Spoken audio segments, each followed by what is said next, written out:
Sound ডিরেকশনে যারা ছিল তারা ছিল নাইম লাবিব। মানে যে জিনিসটা হচ্ছে আমরা এতদিন পরে এসে পুরা আমরা নিজেদের কাজ করছি, এখন সামনে এগিয়ে যাওয়ার চেষ্টা করছি। আর সুজন ভাইকে বলবো কিছু বলার জন্য। ধন্যবাদ। আসলে যেটা হচ্ছে যে প্রথম শো হওয়ার পরে যে কোনো নাটক দেখার পরে খুব মন খারাপ হয়, কারণ আসলে কল্পনা যেটা থাকে এবং পরিকল্পনা যেভাবে থাকে, অভিনেতারা রিহার্সেলে যেভাবে তাদের জায়গাগুলোকে দেখায়, মঞ্চে আসার পরে অন্যরকম হয়ে যায়।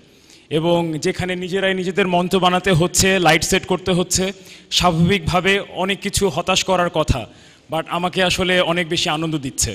এর কারণ হচ্ছে যে নাটক দেখতে যে কজন ঢুকেছিল কেউ বাইরে যায়নি। আর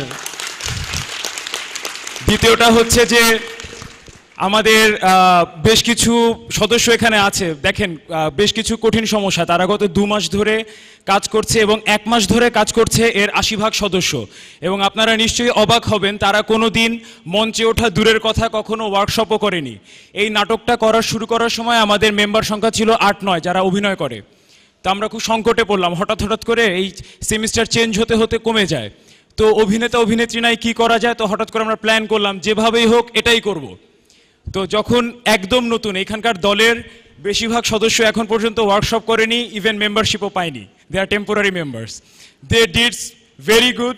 এবং পুরোটা সময় তারা যেভাবে চেষ্টা করেছে, আজকে আমাদের একটা দুঃখের কথা বলি, এখানে একটা দৃশ্য ছিল যে অনেক লাশ পড়ে থাকবে। তো লাশটা তৈরি ছিল, কিন্তু আমাদের কারিগরি সমস্যার জন্য, লাইট কমিউনিকেশনের গ্যাপের জন্য তারা লাশ হয়ে সেজেছিল, ঢুকতে পারেনি মঞ্চে। তারা কিন্তু কাজ করেছিল। তো বিষয়টা হচ্ছে যে অনেক ইনকমপ্লিটনেস আছে, অনেক অপূর্ণতা আছে, বাট একটা বিষয়, নাটকটা শুরু করার সময় খুব সহজ একটা জায়গা থেকে ইন্সপিরেশন ছিল। সেটা হচ্ছে নাটকটা পড়ে খুব সহজ মনে হয়েছে যে সাদা এবং কালো, সেটা হচ্ছে যে একটা শুভ শক্তি একটা অশুভ শক্তির বিরুদ্ধে শক্তিভাবে দাঁড়াতে পারে।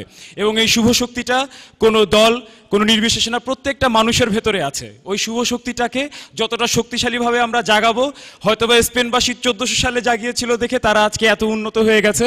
আমরা বাংলাদেশিরা এই নাটকটা করছি, প্রত্যেকটা মানুষের ভেতরে এই শুভ শক্তিটা যদি একদিনের জন্য জেগে থাকে, সে একদিন দেশটাকে কিছু দিল। তো আমার কাছে মনে হয়েছে আমাদের দলটার কিছু একটা বলার আছে, সেটা হচ্ছে যে শুভ শক্তিটাকে আমরা ছড়িয়ে দিতে চাই মানুষের ভেতর থেকে। আমার কাছে মনে হচ্ছে খুব সহজ একটা জায়গা। আমরা একটা কালো জিনিস দেখেছিলাম, একটা কমান্ডারকে দেখেছি, অনেক কিছু হয়তো মনে হচ্ছে একদম প্রথাগত, সেই পুরনো বাংলা ছায়াছবির মতো, শত্রু আসলো বাঁচালো, এটাই আমরা দেখাতে চেয়েছি।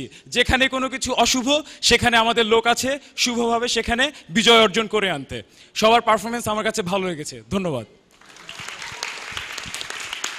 আর আগামীকালকে আমাদের এই শোটাই আবার হবে সন্ধ্যা 6:30টার সময়, এবং 25 তারিখে আমাদের বুয়েটে শো আছে, সেটাও সন্ধ্যায় অনুষ্ঠিত হবে। সো সেখানে আপনারাও আমন্ত্রিত। আর আগামীকালকে যে জিনিসটা সুজন ভাই বলছিলেন যে ফ্লেভারটা চেঞ্জ হয়, ফার্স্ট শোর সাথে সেকেন্ড শোর সেম হয় না। সো আপনারা সবাই ইনভাইটেড আগামীকালকে আসার জন্য। ধন্যবাদ।